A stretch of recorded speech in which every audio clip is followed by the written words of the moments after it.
Salam sejahtera guys. Waktu saya mengupload video mengkritik penginjilan jalanan, bahkan video-video kritik lainnya, berbagai komentar muncul dengan konotasi sesama hamba Tuhan tidak usah saling kritik. Ada juga yang mengatakan tidak usah saling menghakimi dan seterusnya dan seterusnya. Dalam video ini saya akan menjelaskan apakah benar bahwa kita sebagai orang Kristen tidak bisa saling mengkritisi, khususnya dalam segi teologi atau pengajaran. Simak terus. Pemimpin ciptaan Tuhan membuat banyak orang Kristen bukan berakar pada firman, tapi berakar pada dogma gereja. Tuhan membenci itu. Karena itu Tuhan. Pertama, saya ini saksi, saya punya iman ke surga. Maka suatu hari pun saya diundang ke surga. Tuhan Yesus nggak tahu itu undang surga, diangkat sebagai juru bicara Tuhan. Sebelum Tuhan Yesus datang kembali, tahun 2013, Tuhan memberikan nama peristiwa pencurahan Roh Kudus ini sebagai Pentakosta yang ketiga.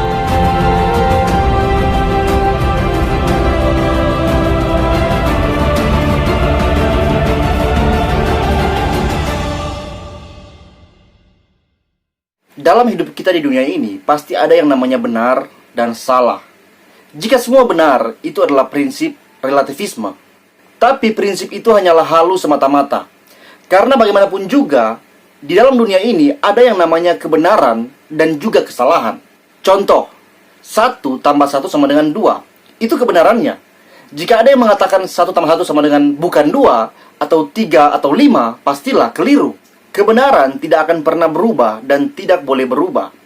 Dari dulu sampai sekarang 1 tambah 1 sama dengan 2. Dan sampai kapanpun tak akan ada yang bisa mengganti kebenaran itu. Prinsip kebenaran tidak hanya terdapat dalam matematika, tapi dalam semua lini. Pasti ada prinsip kebenaran. Dalam ekonomi, pasti ada transaksi yang benar dan transaksi yang salah. Dalam prinsip politik, ada kampanye yang benar dan ada juga kampanye yang salah. Dalam prinsip bisnis, ada penjualan yang benar, ada juga penjualan yang salah. Demikian pun dalam prinsip teologi. Dalam prinsip gereja dan iman Kristen, pasti ada prinsip teologi yang benar dan ada juga prinsip teologi yang salah. Ada gereja yang benar dan ada gereja yang salah. Ada iman yang benar, ada iman yang salah.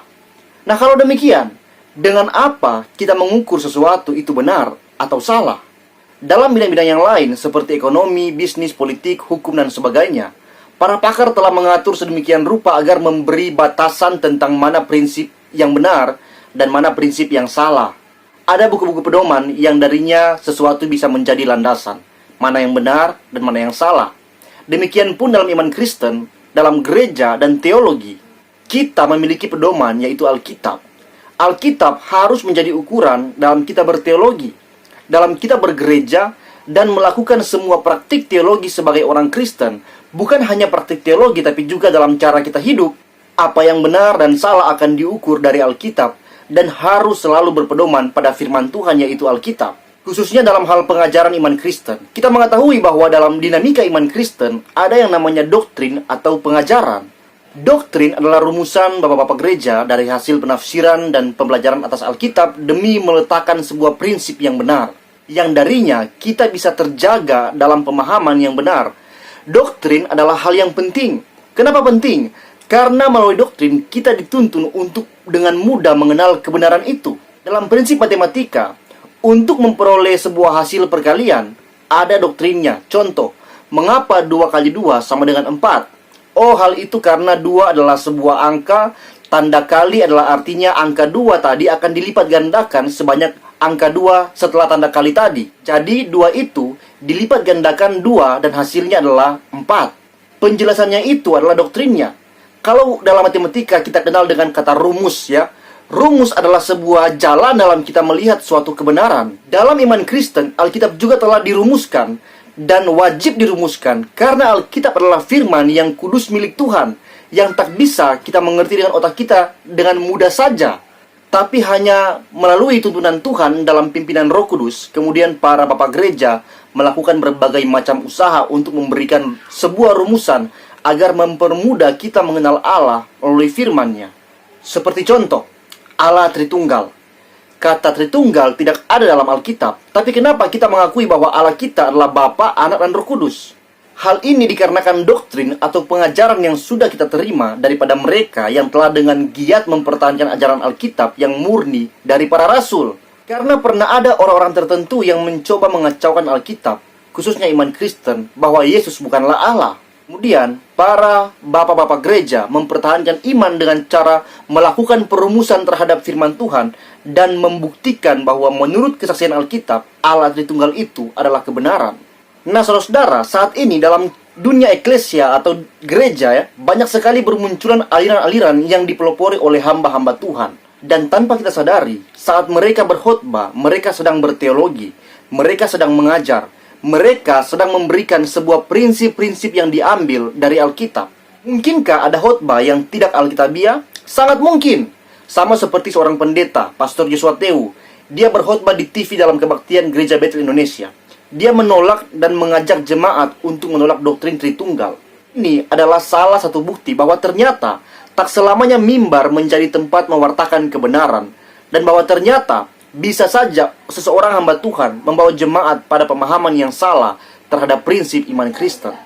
Bukan hanya itu, bahwa dalam Alkitab sendiri pun memberikan kita kesaksian bahwa di dalam zaman Alkitab, jemaat-jemaat berulang-ulang kali ditegaskan oleh para rasul untuk berhati-hati terhadap pengajaran yang menyesatkan. Seperti contoh dalam Roma 16 ayat 17, Paulus berkata, "Tetapi aku menasihatkan kamu, saudara-saudara, supaya kamu waspada terhadap mereka yang bertentangan dengan pengajaran yang telah kamu terima, menimbulkan perpecahan dan godaan. Sebab itu, hindarilah mereka." Dalam ayat ini, Paulus dengan tegas memperingatkan jemaat di Roma untuk waspada terhadap pengajaran yang bertentangan dengan pengajaran yang telah jemaat imani. Apakah Paulus sedang menghakimi orang-orang yang memberikan pengajaran itu? Tidak kan? Paulus sedang menegaskan kebenaran. Bukan hanya itu, bahkan Paulus juga pernah berkata untuk waspada terhadap Injil lain yang bukan Injil pada jemaat di Galatia. Galatia 1 ayat 6-7, "Aku heran bahwa kamu begitu lekas berbalik daripada Dia yang oleh kasih karunia Kristus telah memanggil kamu dan mengikuti suatu Injil lain yang sebenarnya bukan Injil. Hanya ada orang yang mengacaukan kamu dan bermaksud untuk memutarbalikan Injil Kristus." Kita lihat saudara bahwa ternyata ada Injil yang bukan Injil, Injil yang memutarbalikan Injil Kristus. Artinya apa? Secara tidak langsung Paulus hendak membawa jemaat pada pemahaman bahwa ternyata ada Injil yang benar dan ada Injil yang salah. Ada gereja yang benar, ada gereja yang salah. Ada teologi yang benar, ada teologi yang salah. Ada khotbah yang benar, ada khotbah yang salah. Jadi saudara, dari sini kita sudah melihat bahwa sudah semenjak dahulu para rasul pun sudah mengajarkan jemaat untuk kritis melihat pengajaran. Bukan hanya itu, Yesus dalam kehidupannya, dia sering mengajarkan rasul-rasulnya untuk mewaspadai Mesias-Mesias palsu dan nabi-nabi palsu yang akan menyesatkan. Matius 24 ayat 24, "Sebab Mesias-Mesias palsu dan nabi-nabi palsu akan muncul dan mereka akan mengadakan tanda-tanda yang dahsyat dan mujizat-mujizat, sehingga sekiranya mungkin mereka menyesatkan orang-orang pilihan juga." Markus 13 ayat 22 berkata sama, "Sebab Mesias-Mesias palsu dan nabi-nabi palsu akan muncul dan mereka akan mengadakan tanda-tanda dan mujizat-mujizat dengan maksud sekiranya mungkin menyesatkan orang-orang pilihan." Dalam ayat-ayat ini, Yesus pun sudah menegaskan bahwa kita harus berhati-hati. Artinya kita harus kritis terhadap orang-orang atau hamba-hamba Tuhan yang secara spesifik tercatat melakukan mujizat-mujizat dan tanda-tanda. Nah saudara, soal kritik bahwa sesama hamba Tuhan tidak boleh saling kritik, saya menjawab bahwa dalam Alkitab pun Paulus mengajarkan kepada Timotius bahwa dia harus menegur jemaatnya ketika jemaatnya salah dalam pengajaran.